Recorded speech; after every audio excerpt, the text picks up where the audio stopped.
Vodka.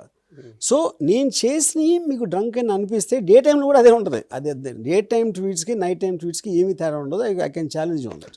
Tweet ఎందుకు చేస్తారు? Influence చేయడానికా లేకపోతే ఇది ఇప్పుడు సేమ్ థింగ్. ఇన్ఫర్మేషన్ ఇంటర్వ్యూ చేసినా నోరిప్పి మాట్లాడినా ఏం చేస్తున్నా దానికే. అంతే. See tweet is nothing but you're talking to many people at the same time. మీరు నమ్మిందే చేస్తారా లేకపోతే? నమ్మింది అవసరం లేదు. నేను ఒక్కొక్కసారి ఒపీనియన్ అడుగుతాను, ఒక్కొక్కసారి క్వశ్చన్ అడుగుతాను, ఒక్కొక్కసారి ఏదో జరుగుతున్న దాని మీద కామెంట్ చేస్తాను. సో ఐ డోంట్ థింక్ మనం మామూలుగా మాట్లాడేటప్పుడు ఏం చేస్తాం, exactly that's what I do in Twitter. Social media ప్రభావం ఎంత ఉంది ఇప్పుడు ఎవరి మీద? ప్రజల మీద? I think first thing social media చేసింది ట్రూత్ అనే దాన్ని చంపేసింది. Because there is no such thing as truth anymore. ఎవరి ట్రూత్ అని నమ్ముతాడు. ఎందుకంటే కాన్స్పిరసీ థియరీస్ వచ్చేసి మీకు ఇన్స్టిట్యూషన్స్ మీద నమ్మకం పోయింది. ఇప్పుడు కోర్ట్ అంటే కోర్టుని మేనేజ్ చేశారంటారు, పోలీస్ ఏమో వాళ్ళ కోసం పనిచేస్తున్నారు అంటారు, లేకపోతే ఇక్కడ ఏదో వీళ్ళు ఒక మర్డర్ జరిగితే వీళ్ళు రకరకాల థియరీస్ చెప్తారు. So the truth as a entity I think is dead because of social media. మీకు అప్పుడేంటి, మీకు మెయిన్ స్ట్రీమ్ ఛానల్స్ ఉన్నా కూడా అతనోడు ఆడితనోడు అలా మాట్లాడే మీకు ట్రూత్ మీనింగ్ ఏంటి ఇంకా అసలు? దీనికి తోడు అఫ్ కోర్స్ మళ్ళీ social media. But at the same time it is your first time living in a world where everyone has an opinion and everyone can know everyone's opinion. You know, I think that is a part of developing the ecosystem. So there's nothing you can do about it. అదే మీరు దాన్ని రాంగ్గా feel అవ్వాల్సిన అవసరం లేదు.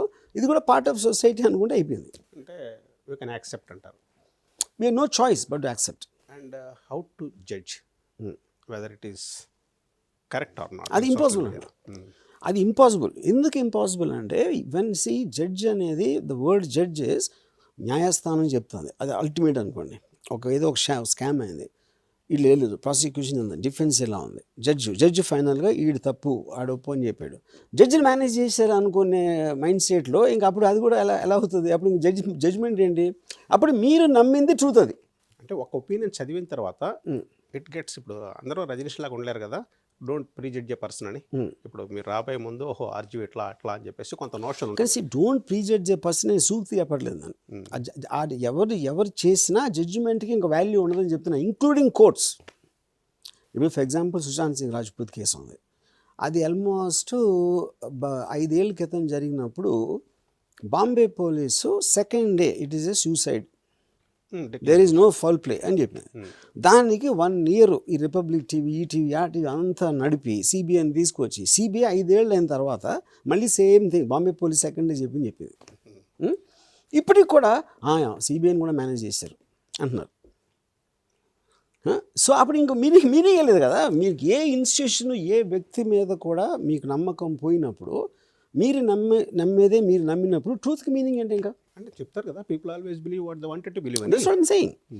So then if I believe what I want to believe without me having any source of truth, then truth has no meaning. అప్పుడు నా point ఏంటంటే, మీరు ట్వీట్ చేసినప్పుడు మీ అభిమానులు 5 లక్షలు అవచ్చు, 10 లక్షలు అవచ్చు, 20 లక్షలు అవచ్చు, వాళ్ళు దాన్ని సీరియస్గానే తీసుకుంటారని మీరు సీరియస్గా తీసుకోరు. ఎవరిని సీరియస్గా తీసుకోరు. అదే చెప్తున్నాను. We're living in a world no one takes anybody seriously. Impossible. For example మీరు ఇప్పుడు శ్రీదేవి మరణం మీద నాకు డౌట్ ఉంది అని మీరంటే టోటల్గా జనం నమ్ముతారు. ఎందుకు మీరే చెప్తారు అది జనం నమ్ముతారని? చూసేసి ఆర్జీవీకి తెలిసినంత మనకు తెలియదు. ఆర్జీవీ చెప్పాడు అదే మీరు అనుకుంటున్నారు. అది పాయింట్. నమ్మేవాళ్ళు నమ్ముతారు, నమ్మని వాళ్ళు నమ్మరు. అది నేను చెప్తున్నా. అది మిమ్మల్ని నమ్మే కదా మిమ్మల్ని ఫాలో అవుతుంది. మోస్ట్లీ ఫాలోవర్స్ మన తిట్టడానికి ఆ క్యూరియాసిటీకి ఆడే 50 మందిని ఫాలో అవుతుంటాడు, 100-200 మందిని